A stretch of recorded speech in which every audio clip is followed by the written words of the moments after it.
Assalamualaikum warahmatullahi wabarakatuh. Apa kabar kamu semuanya anak-anak? Mudah-mudahan kamu semuanya selalu dalam keadaan sehat walafiat dan selalu semangat untuk mengikuti pelajaran walaupun masih dari rumah ini. Anak-anakku sekalian, Bapak selalu mengingatkan yang pertama, harus mengawali pembelajaran itu dengan sholat duha terlebih dahulu. Dan yang kedua, berdoa mudah-mudahan kondisi kita cepat kembali normal sehingga kita bisa belajar di kelas kita masing-masing. Dan juga sebelum belajar itu juga mesti diawali dengan berdoa terlebih dahulu. Oleh karena itu, mari sama-sama kita berdoa sebelum belajar.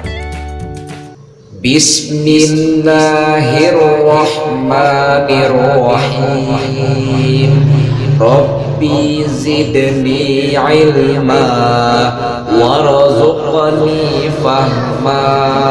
Amin ya rabbal alamin. Baiklah anak-anakku sekalian, kemarin Bapak sudah meminta kamu untuk membaca tentang kewajiban-kewajiban, yaitu pertama, kewajiban sebagai anak, yang kedua, kewajiban sebagai pelajar, dan yang ketiga, kewajiban sebagai makhluk Tuhan. Nah, Bapak sudah mendengarkan semua.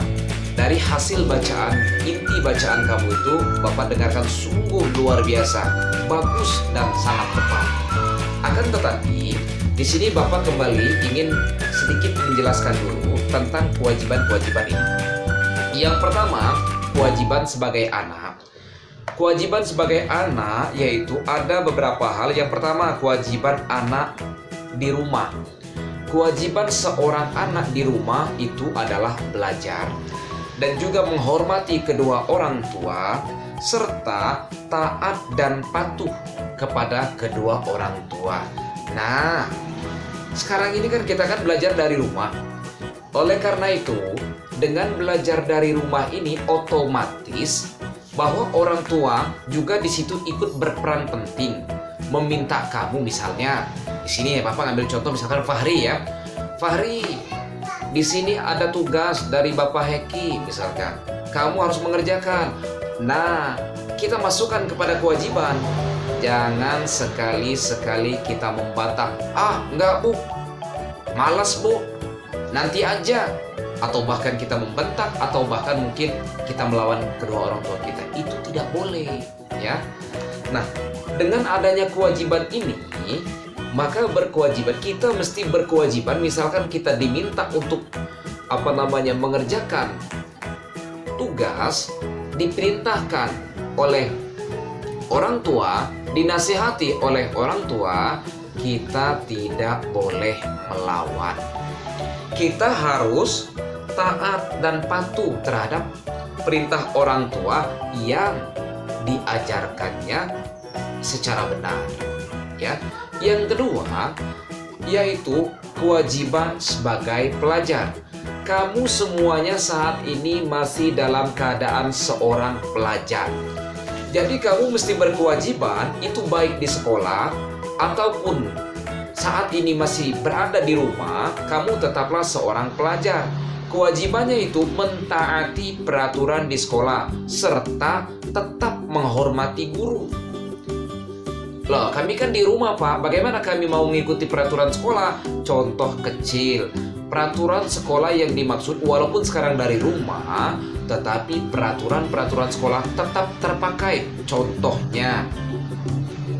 Contohnya tiap pagi hari yang biasanya kita dilakukan di sekolah, sekarang kamu lakukan di rumah, sholat duha tadi itu.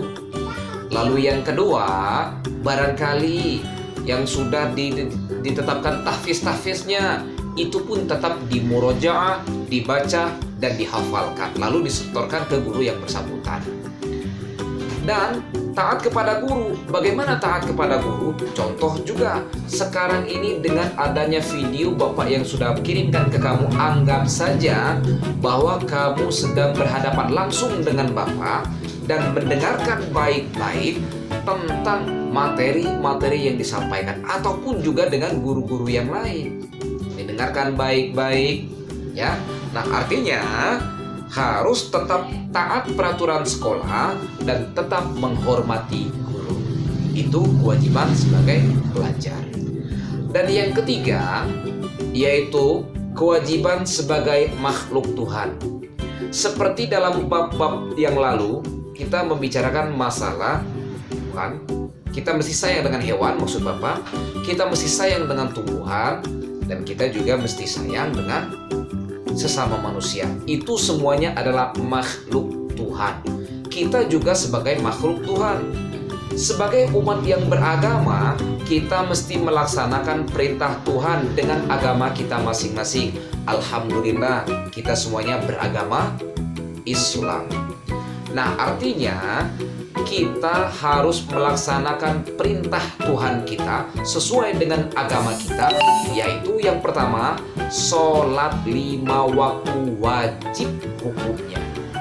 Aku kan masih kecil, mulai dari kecil inilah kita harus belajar.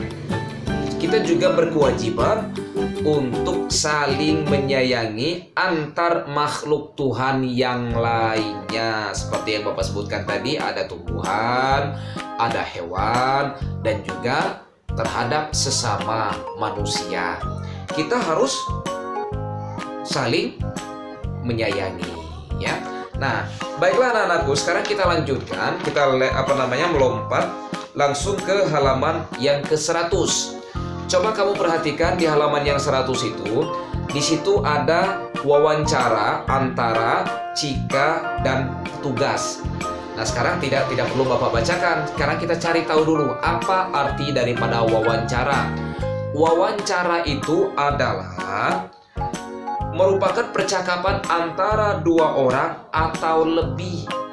Sementara orang yang mewawancara itu otomatis membutuhkan yang namanya narasumber.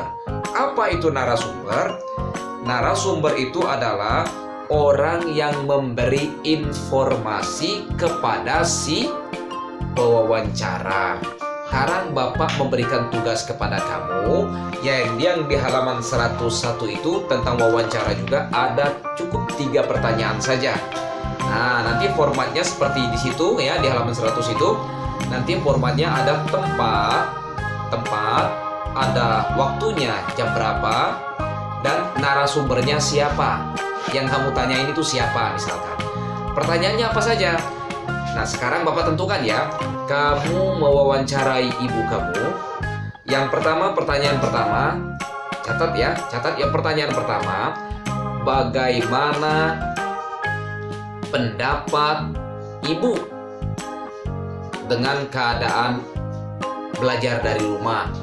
Yang kedua, sikap apa yang ibu lakukan apabila mengajari anak-anak di rumah?